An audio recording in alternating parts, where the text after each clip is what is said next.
Content.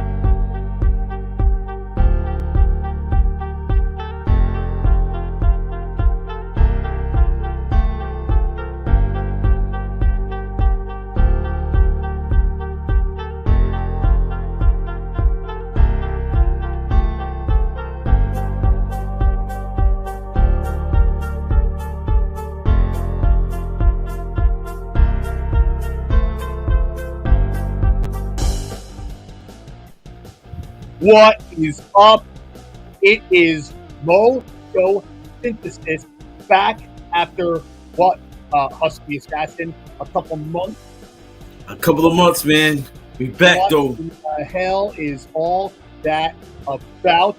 Well, we've got a bit of a new format here because life gets in the way, folks. Let's just call it what it is. So we are going remote right now, but we are nonetheless here to bring you our reactions. Right, D? We here. Jersey. All right. Very, very cool. So, all right, cool, man. Well, remember, Mojo-Synthesis, we are doing reactions and reviews of rap and metal songs that I will play for DWAYNE that he's never heard, songs that DWAYNE will play that I've never heard. We break down some lyrics, we break down some cultural aspects of when those songs came out, and we bring it to you. Let's talk about it. All right, good deal. So, today, what do we got going on today? Today, and we might be a little late with this, but, you know, a show came out a couple months ago. It's still very popular. It's still trending on Netflix, but it was called Stranger Things. And they featured a song in that finale by one of my favorite bands, and on the metal world, one of your favorite bands too. Although I'm fairly certain you've never heard this song. Did you see the season finale of Stranger Things? I did not. All right, well then, for those of you watching who did see the finale of Stranger Things, this one is called Master of Puppets. Okay? Never heard it, right, DWAYNE? The Husky Assassin. The Husky Assassin is here. He is here. The Husky Assassin may have never heard it. Try me. All right, then let's do this. Let me get into this here. And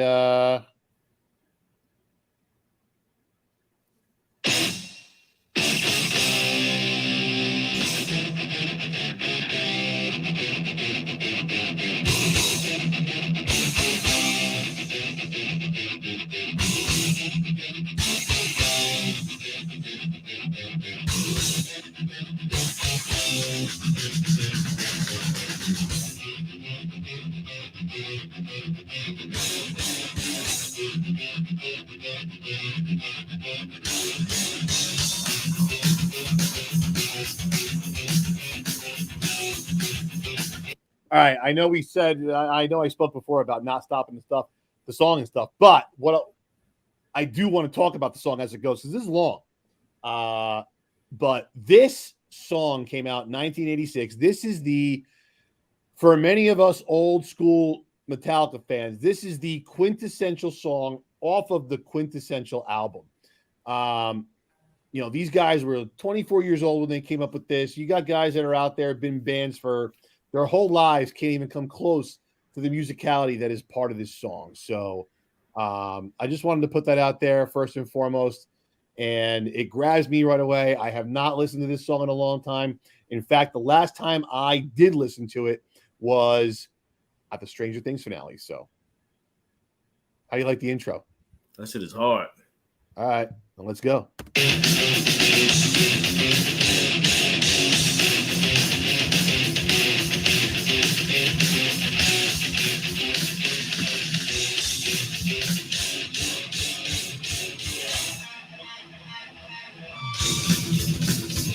Little bass slide.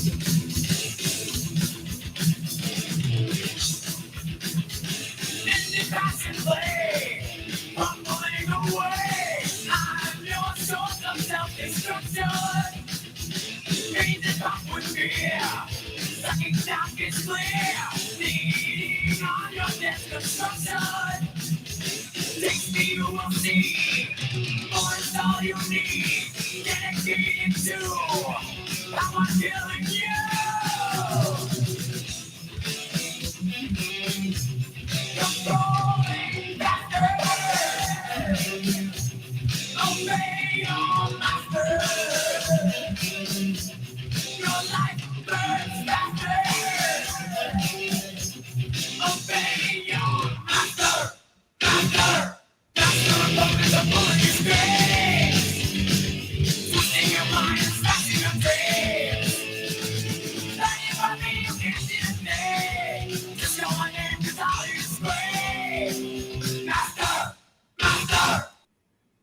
Yeah, man, this shit hits freaking hard. That's a movie joint right there. Huh? That's like the movie joint right there. Well, yeah, man. I think I heard that in a couple of movies. Oh, yeah. Well, you know what? There is definitely a movie that this was in. We'll leave it up to the chat and or the comments to tell us what movie that song was in. Might have been in a couple, but there's one really popular movie that it was in. But other than that, I mean, you can hear right away just the driving force. I mean, it just, this song hits on all ends and it just gets better. All right, right back in.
You weren't expecting that, were you?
Build up.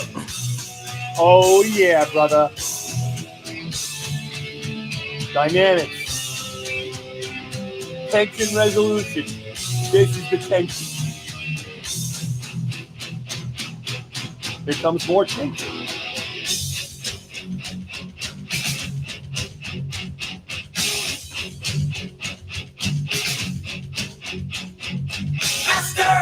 Master, where's the dreams that I've been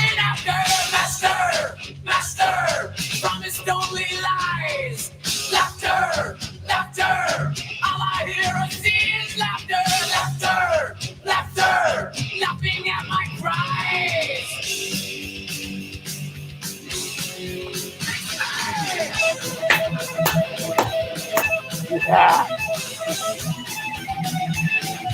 That's hard, son.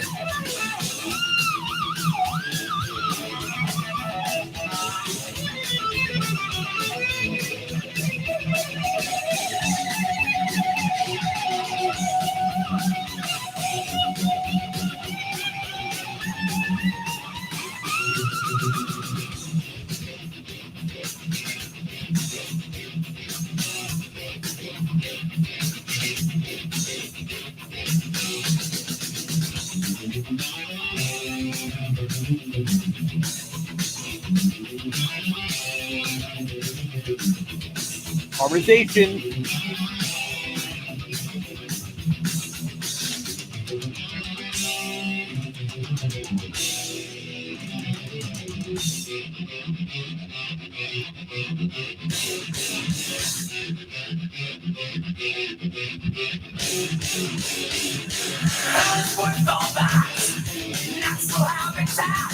Just a rhyme without a reason.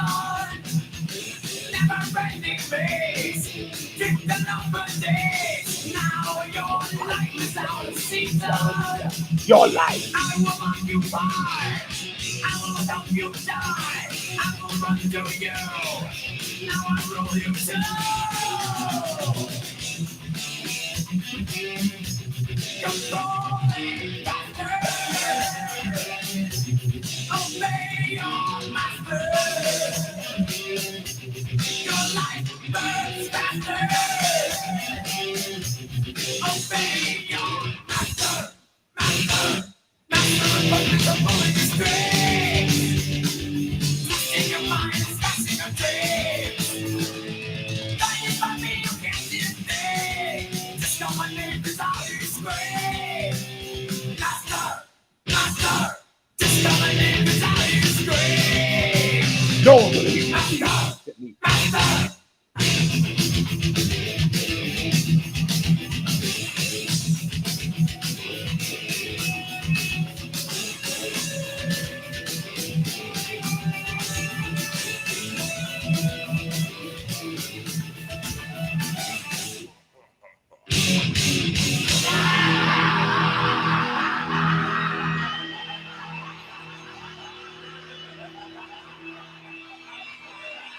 That was dope, B. That shit is ill. That's pretty intense, right? Word up. Yeah, man. Nope. Nope. Wasn't supposed to keep going. Some technical fails. Talk to me about that joint right there. So, lyrically, that song is about drug addiction. Kind of goes into the conversation you and I were just having before we went live here, right? Although substance is substance, but so a couple key lines from the chorus to illustrate that. One of the lines, not so much from the chorus, but it's one of the lines is "Chop your breakfast on the mirror." Paint a cop with fear, sucking darkest clear. Easy. Go back to that line again. Chop your breakfast on a mirror. That shit is crazy. Yeah. The chorus, come crawling faster, obey your master. I mean, it's calling the addiction the master, thus the master of puppets. So, the whole song is pretty much around that without getting into a big, long lyrical breakdown like we normally do. That's the gist of what that song is about. And in the mid 80s, that was pretty poignant because, Coke, whereas I'm sure it's still pretty big out there, but in the mid 80s, that's very heavy out there. Big time. And these guys were calling it out way back when as an issue, which is a testament to them. I mean, hey, Metallica, they've all had their struggles, rock stars, rappers. I mean, it kind of comes with the territory, it all depends up to the person, but throwing their faces and this and that. But in 86, when these guys are only 24 years old, they were calling it out for what it was, which is pretty freaking cool. So what'd you think? Musicality, what'd you think? To me, this is one of their best songs, especially the interlude, the middle part where it slows down, it breaks down. For me, it's just a beautiful piece of music. The rest of the song is driving, it's heavy, it's angry. But that center part there, just the instrumental and the guitar solo is, for me, is what makes that song what it is. What I noticed is like doing him singing and doing the instrumentals and doing a guitar riff where you get the solo. The solo matched the intro of the song as far as the cadence. Like everything had an even cadence. Okay. So all the cadence for far as the guitar solo, the introduction, and all to the ending had one even cadence. So the engineer did a phenomenal job at making that sound like it wasn't even like something different going on. Right. So that was pretty damn dope. Nice. Awesome. Pretty dope. Good. So what do you think? This is a winner for you? Hell yeah, I like that joint. I like Metallica. Like again, like a lot of the music I heard and I listened to, but I never like that song. I probably heard and just kept skipping it and shit like that. Or like the introduction, because I remember hearing the intro. Like I definitely remember hearing the intro. No, I'm sure you've heard that. I definitely remember hearing that before. Okay. Because I play the best of Metallica a lot at work when I'm working or when I'm in the gym. So I'm definitely remember hearing that. Oh, that's definitely been on there. Well, I'm glad I was able to pull the entire song for you here to react to it live on Mojo. They're very important. They're a very important band, like far as like the whole music community. Because I'm sure if you ask a lot of artists, like if you ask people their genre, like their favorite genres of music from different genres, that name is going to come up a lot. Right. Sure. Absolutely. Cool. I thought it was cool that they featured it in Stranger Things. So the latest the latest season of that show takes place in 1986, and I'm sure that's part of the reason why they chose that song. And some of the members actually re-recorded. What you hear in that show is not the studio recording of that song. You've actually got the bass player. His name is Rob Trujillo. His son played the guitar solo for that song for Stranger Things. It's not the Kirk Hammett version from the album. And that kid nailed it, man. I don't know how old he is. Rob Trujillo's probably coming up on 60 years old. So his son's probably in his late 20s, right? Maybe early 30s. But that dude crushed it. He crushed the solo. It was great in the show. It started, not that, Metallica's never been out of the limelight. They've never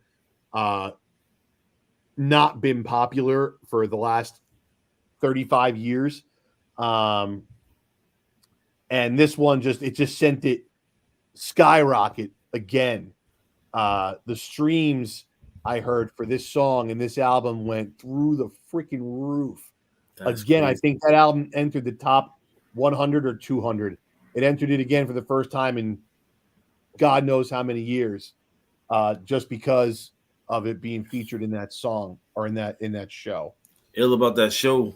Two of the young people that's in that show shop at the store. Also, one of the customers that come to the store all the time named Mike. Mike always talks about Stranger Things because he knows two of the kids that are in the show. Oh, you know what? You told me that. Yeah. Very, very cool. So Mike, Mike asked me a couple of weeks ago. He's like, "Yo, bro," actually a month ago. He's like, "Yo, bro, what's happening with the recording?" He said, "What's going on?"